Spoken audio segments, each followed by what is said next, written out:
কাৰণত এই সময়ত পঞ্চায়ত নিৰ্বাচন পাতিব নালাগে। এটা হ'ল বিহুৰ কাৰণে পঞ্চায়ত নিৰ্বাচন পাতিব নালাগে, আৰু বিহু শেষ হোৱাৰ লগে লগে অসমৰ মানুহে খেতি কৰে। আমি সকলোৱে জানো যে অসমীয়া মানুহে মাত্ৰ খিলঞ্জীয়া অসমীয়া মানুহে মাত্ৰ এটাই খেতি কৰে, শালি খেতি। আৰু শালি খেতিটোৰ সময়তে যদি আকৌ এতিয়া নিৰ্বাচনটো পাতি দিয়ে, তেতিয়া খেতিটোতো লোকচান হ'ব। আকৌ বিহুৰ সময়ত যেতিয়া এটা নিৰ্বাচনটো পাতি দিব, এতিয়া গোটেই বিহুটো অকল এতিয়া কি হ'ব, গোটেই বিহুটো এতিয়া ২ নম্বৰী পলিটিচিয়ানবিলাকৰ এতিয়া এটা হাথিয়াৰত পৰিণত হ'ব। বিহুটোত কেইটামান পইচা ইনভেষ্ট কৰি, কেইটামান পইচা দি আমাৰ জাতীয় সংস্কৃতিটোক এতিয়া কলুষিত কৰি পেলাব এই ২ নম্বৰী পলিটিচিয়ানবিলাকে।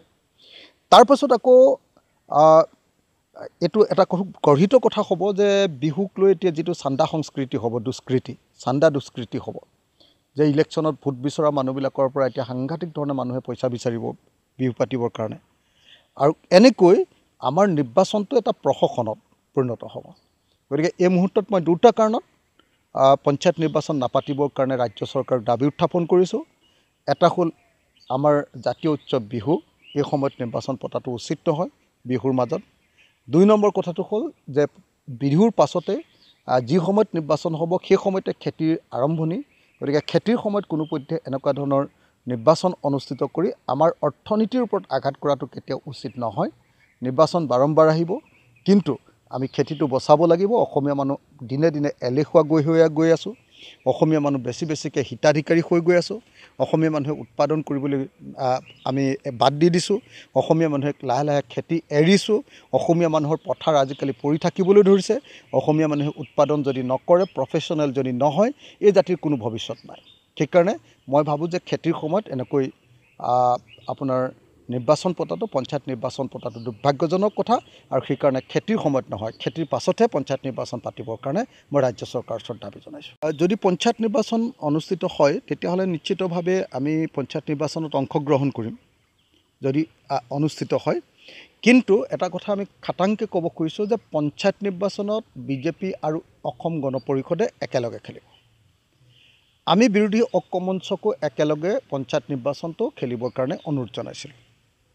সেইকাৰণে বিৰোধী ঐক্য মঞ্চক আমি কৈছিলোঁ, বিশেষকৈ কংগ্ৰেছ দলক কৈছিলোঁ যে আমি আটাইয়ে একেলগতে নিৰ্বাচনটো খেলা উচিত।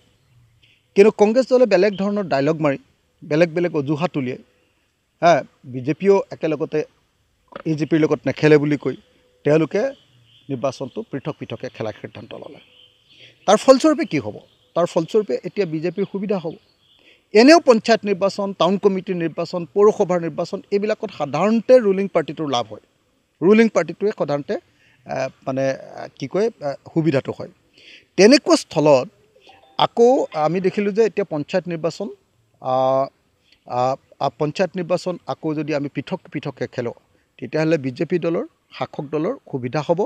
আৰু সেইকাৰণে আমি ৰাইজৰ দলে এটা সিদ্ধান্ত লৈছোঁ, ইতিমধ্যে আমাৰ কৰ্ণধাৰত এটা সিদ্ধান্ত লৈছোঁ যে আমি নিৰ্দিষ্ট এলেকা কেইটামানতহে পঞ্চায়ত নিৰ্বাচন অৱতীৰ্ণ হৈ পঞ্চায়ত নিৰ্বাচনত, বাকী এলেকাবিলাকত আমাৰ যিবিলাক বিৰোধী ঐক্য মঞ্চৰ ৰাজনৈতিক দল আছে, তেওঁলোকৰ প্ৰাৰ্থীবিলাকক সমৰ্থন দিম, যাতে বিজেপিয়ে পঞ্চায়ত নিৰ্বাচনত ভাল ফলাফল দেখুৱায় 2026 চনৰ নিৰ্বাচনৰ কাৰণে গ্ৰাউণ্ডটো প্ৰিপেয়াৰ কৰি ল'ব নোৱাৰে।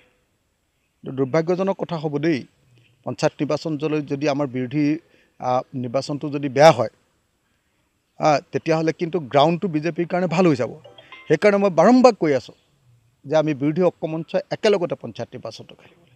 কিন্তু কংগ্ৰেছ দলে বিভিন্ন অজুহাত উলিয়াইছে, আপোনালোকে নিজে দেখিছে। সেইকাৰণে আমি লোকচানত পৰিম। সেইকাৰণে আমাৰ কথা শুনা নাই। গতিকে মই আশা কৰিছোঁ যে মানুহে প্ৰেক্টিকেলি কথাটো বুজিবলৈ চেষ্টা কৰিব, আৰু পঞ্চায়ত নিৰ্বাচনত আমাৰ বিৰোধী ঐক্য মঞ্চৰ আটাইবিলাক দলে ঐক্যবদ্ধ হৈ পঞ্চায়ত নিৰ্বাচনটো খেলিব লাগে।